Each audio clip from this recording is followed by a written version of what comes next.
Merci à tout le monde et puis merci pour tout le travail. Et en fait, moi, je voulais me prononcer sur le cas de la FECI parce que tu as longuement parlé, tu as détaillé un peu ce qui se passe et Sundiata est venu t'emboîter le pas. En fait, ce problème-là, il est devenu un problème très, très, très, très, très crucial. Et si on ne fait pas vite pour arrêter l'hémorragie, c'est encore le retour de la machette sur les cités universitaires.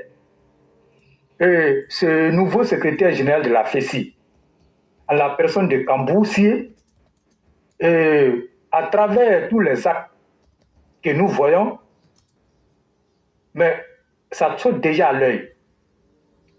Il est là pour faire le travail de l'opposition. Et nous avons toujours dit aux gens que cette opposition-là ne peut rien créer de nouveau en Côte d'Ivoire, à part nous servir ce qu'on a déjà vu en Côte d'Ivoire et ce qui a coûté la vie à de nombreux Ivoiriens. Et aujourd'hui, et là, je pense que tu avais même fait un édito et sur ça, où tu avais appelé ça le retour des talibans du désert. Et je crois que quand on regarde un peu, je ne sais pas si tu te rappelles très bien. Très bien. Voilà. Donc quand on regarde un peu ce qui se passe, exactement, c'est le test que tu avais fait là. C'est ça qu'elle a là. Et ils ne peuvent rien créer en Côte d'Ivoire à part nous servir la mort. Mais est-ce que pour arriver au pouvoir, on a besoin d'utiliser l'école ivoirienne, le temple, ce qui est censé être le temple du savoir, créer, comme on appelle, les futurs cadres du pays. Est-ce qu'on a besoin d'utiliser ça pour arriver à ses fins? Mais voilà, celui qu'on veut nous faire passer pour quelqu'un qui est blanc, quelqu'un qui n'a rien fait et quelqu'un qui a réussi dans toute sa vie où il est passé. Je vais parler de Tidjane Tcham. On nous fait croire que Tidjane Tcham ne peut même pas tuer une mouche. Mais regardez son comportement. Tout ce que vous voyez aujourd'hui à la FECI est financé par Tidjane Tcham. Et les Blé Goudé et Laurent Gbagbo. Ce sont eux qui utilisent Si et Kambou pour installer la chienlit dans les cités universitaires et sur les campus. Aujourd'hui, ils sont arrivés à la conclusion que tout ce que le président Alassane Ouattara a fait, ils ne peuvent rien apporter de nouveau aux Ivoiriens. Parce que quand vous allez dire là, les Ivoiriens vont vous dire le président Alassane Ouattara a déjà fait. Et puisque c'est dans le désordre qu'il prospère et qu'on sait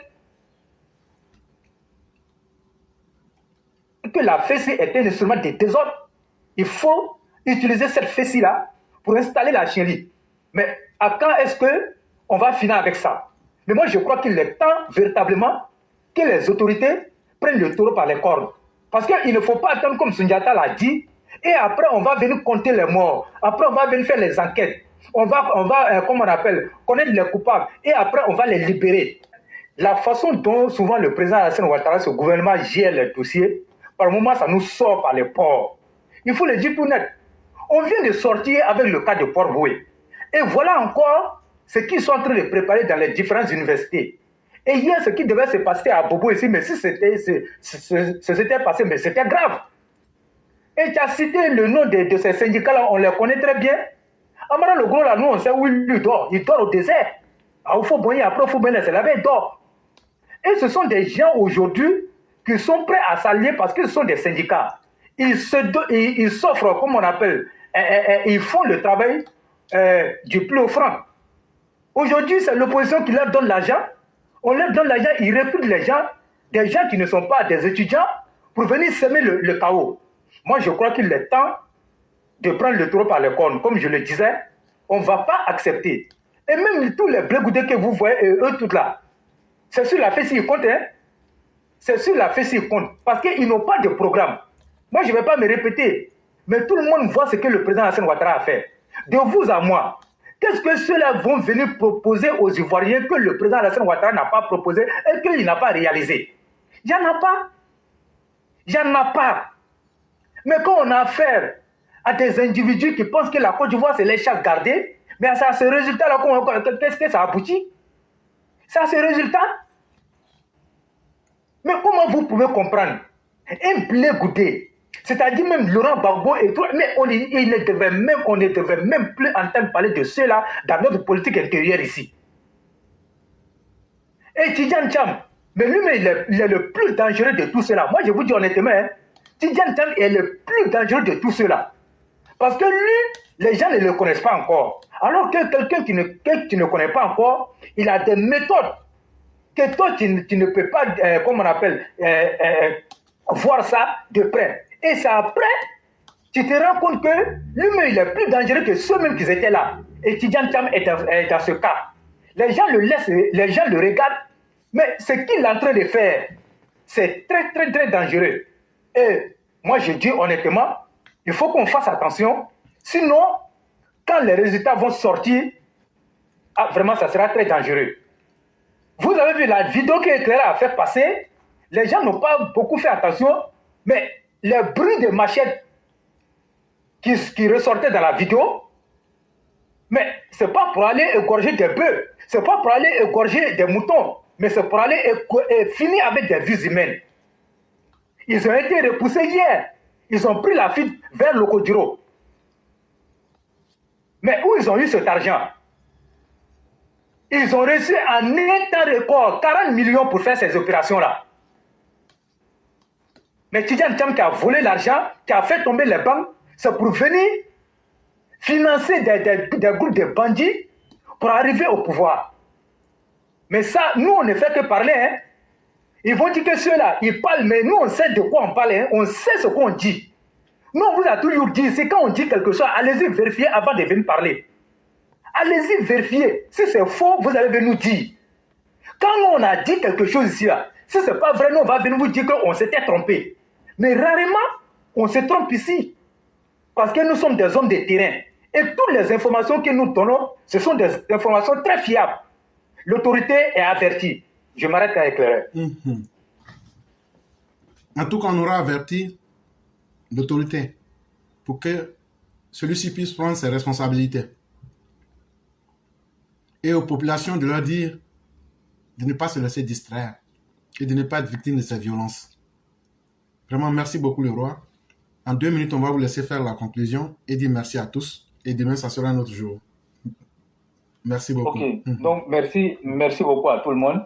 Merci à toi-même, merci à Jean-Pierre Koudou, merci à Kone Abdourouab, merci beaucoup à notre aîné Martial Koulibaly que je n'ai pas entendu dans ces jours-là.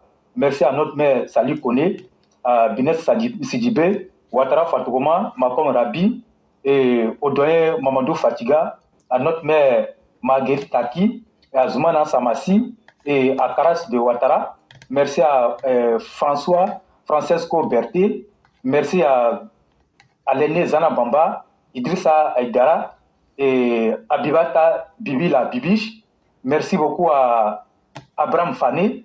Merci à tout le monde. Merci à Bakous Djabi et merci à Ado 100%. Merci beaucoup à Tommy Mekleré et à Maman Guépa. Je lui dis merci beaucoup pour son intervention et merci infiniment à notre mère Kayatou Silla. Merci à notre mère Masara Gano. Merci à Miniya Sissé, à Masogona Sissé. Ça, c'est une affaire de Sissé, hein. À Mamadou Keïta. Après les frères Sissé, on voit les soeurs Sissé.